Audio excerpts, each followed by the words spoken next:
I tell you what, kindergarten is like herding cats. It is like herding cats. I totally forgot our mics. Oh, do I really do that?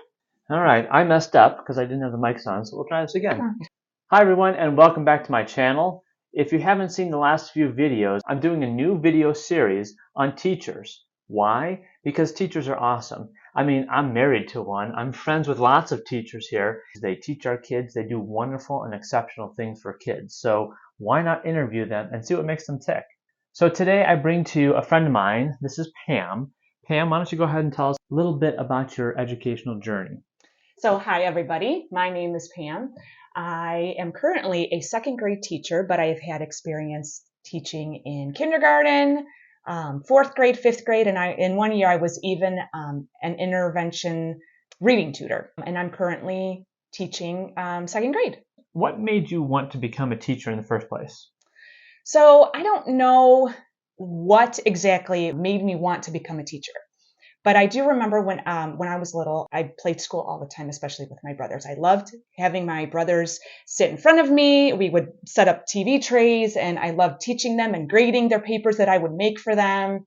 And then the older I got, I always looked for ways to work with kids. So teaching, it came natural to me. Mm-hmm. So when I got to college, I did think of other ways besides teaching to work with kids, and eventually ended up in learning how to be a teacher.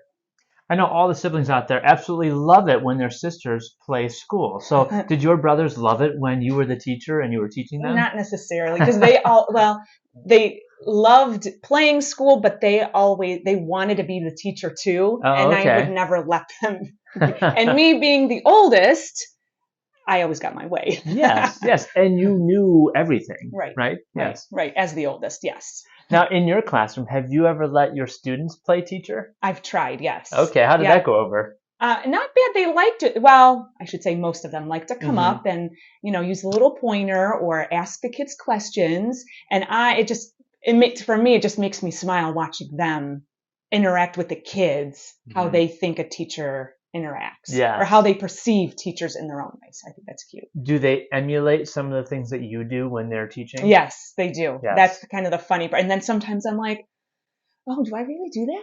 Yes. But it's funny too. Yeah, absolutely. I have had students, mimic some of the things that I have said in the classroom.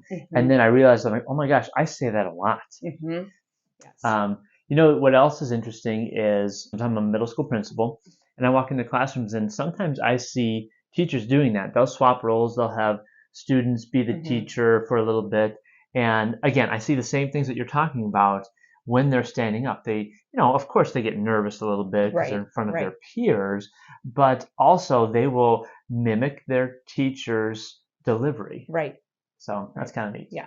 So you talked a little bit about why you wanted to become a teacher. Was there someone in your life that inspired you to want to become a teacher or work with kids? So I wouldn't say that there was just one person who inspired me. Like I said, I think I've wanted to become a teacher my whole life, but there was somebody who did inspire me to believe in children. So growing up, I was also extremely shy, very quiet, had a hard time opening up, had a hard time believing in myself. And I'm still very shy. But I did have one particular teacher who saw that I was kind of quiet and shy and took the time to kind of bring me out of my shell and showed me that he really did believe in me. So that's taught me now as an adult and as a teacher to look at those students that I have in my classroom and just not let them just sit and stay quiet, but really look at them and try to bring them out and tell them that I believe in them. And they have a voice too in the classroom. Yes. Those kinds of stories warm my heart because, you as a teacher, you matter. At home, if you are a teacher, you don't know how much you matter to students. Because when they grow up, like us, and we're educators now, we can remember those teachers and those people that have inspired us and just made an impact in our lives. Right. Is there something that happened in your classroom that you're willing to share? Of course, we won't name any names, but something that has happened that either shocked you or surprised you? In my class in the last couple of years, I've really tried to treat my class as a family, and I teach that to my kids. I say, we're a classroom family, just like you have a family at home with a mom and dads and siblings and grandparents. we are a family because we spend so much time in the classroom. I really try to teach the kids to respect each other and to really listen to each other. And I try to remind them that we need to show kindness. So when I see those kinds of behaviors that I'm trying to teach in the classroom without me reminding them to be kind, or without me reminding them to respect each other, or to really listen to each other, because my students are so young, for them to do those behaviors without the reminder of the adult, that's what kind of makes me smile. In other words, when you see a child do something that you have tried to teach them or try to instill those values in them, Yes. how does that make you feel when they repeat the same things that you have said? So that's what makes my day. Okay. That's what makes me okay. Something's happening here. My wife and I have had these conversations, but you can have several frustrating days, right, in a Yes. row, and it becomes very, very difficult. And you look at yourself and you say, what can I do differently? You can have a week of that or 2 weeks of that, and all of a sudden one little thing is just enough to say, that's why I became a teacher. Yes. Yeah. There's lots of behaviors in classrooms, right? In middle school, of course, there's behaviors. In elementary school, second grade, high school, lots of different behaviors in the classroom. What would you say is the one behavior in the classroom that is the most frustrating? The one that's the most frustrating is when kids give up. And I don't mean just with academics. Sure, it starts with the academics. They get frustrated and they just give up. They throw their hands up.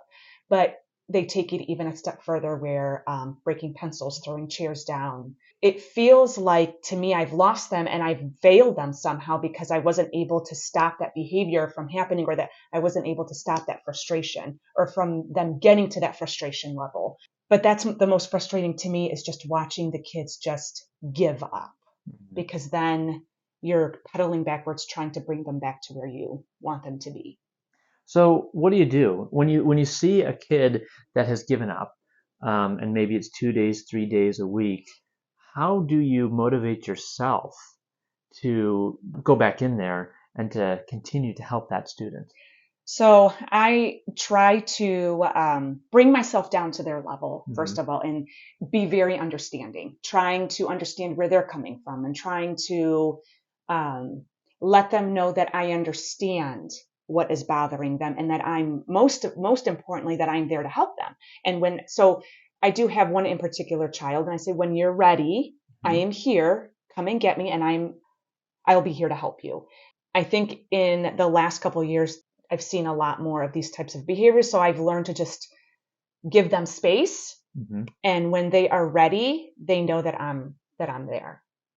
That's a great strategy. I see that strategy all the time, giving kids space, giving kids time to, whether it's de-escalate or to calm down or to become ready. Now, as you use that strategy, do you see that those students become ready to learn quicker as time moves on? Most of the time, yes. Not all of the time. And sometimes they need space outside of the classroom to get them ready. But yes, most of the time, if they have their own time, their own space, time for them to calm down in their own way, then yes, most of the time they're ready to come back. Oh, good. Okay, what is one thing that you wish parents would understand about teachers or the classroom? Oh, so there's a lot that goes into teaching, right? It's not just the delivery of a lesson. And you don't always have that perfect lesson. You don't always have that perfect classroom. And along with kids and their environment, you also have what's expected of you from your building administration, your district administration, and then everything that's expected of you from the state, right? The state mandates and regulations. So I guess I wish that parents would give us more grace and understanding that when you have a classroom of 20 to 25 students, that it's not a perfect situation. And as a teacher, your job is not only to deliver a lesson, but it's also to decipher their social and emotional status. And when you see kids that have a social and emotional status, you need to try to get them to buy into your lesson, right?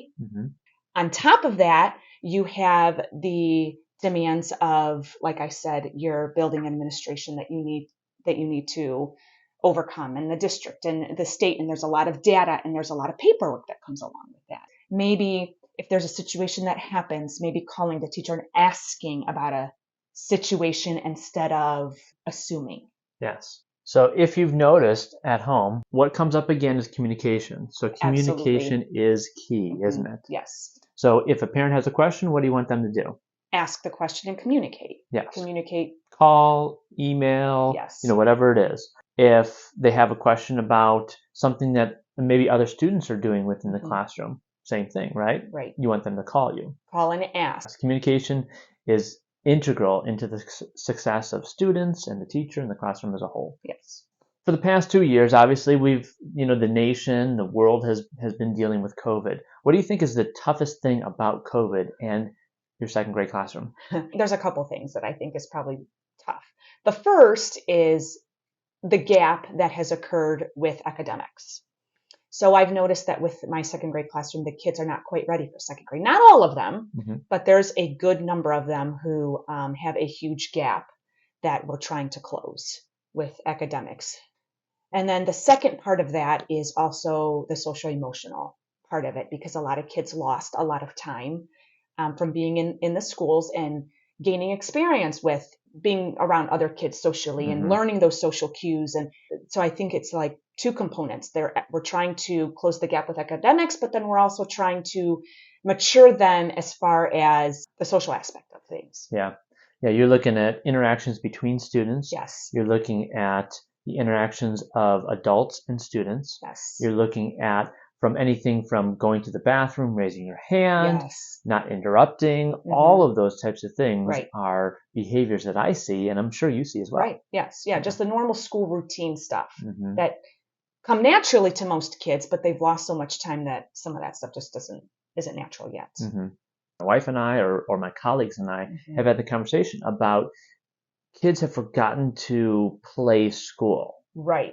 All those little routines that students do every single day, we've had to remind them, and it's taken a long time. Yes. Yes. I find myself reminding them all the time, raise your hand, don't interrupt. Yeah, so all those little behaviors are frustrating to a classroom teacher, especially when you have to remind 25 of them, or 26, or 31, however many you have in your classroom. Right. Especially when they're all calling out at the same time. Yes. Well, let's talk about conversations that you have with non-educators. Okay. What do you wish non-educators would know about your profession? I have a lot of non-teachers say to me, oh, you get your summers off. In that comment, what I wish a lot of people knew was that we don't get paid in the summer. Even our Christmas vacations or spring breaks, those kinds of days, we're not paid for our time off. And I'm assuming you probably still work on those off times too. Yes, and that is the other thing, is that in my summer, I don't sit at home just twiddling my thumbs and I'm working, I'm researching new skills and strategies to teach my kids. Especially when I made the change from kindergarten to second grade, there was a lot of things that I needed to get ready for. If you were not able to teach anymore, or you had the opportunity to do something else other than teach, what would you do? I have thought about this a lot. I think that I would want to be a nurse, and not just any nurse. I think I would want to be a nurse in labor and delivery. I would love to work with babies, or work in the NICU. Okay. My youngest son has had some experience with the NICU when he was born, and ever since then, it's made me want to give back.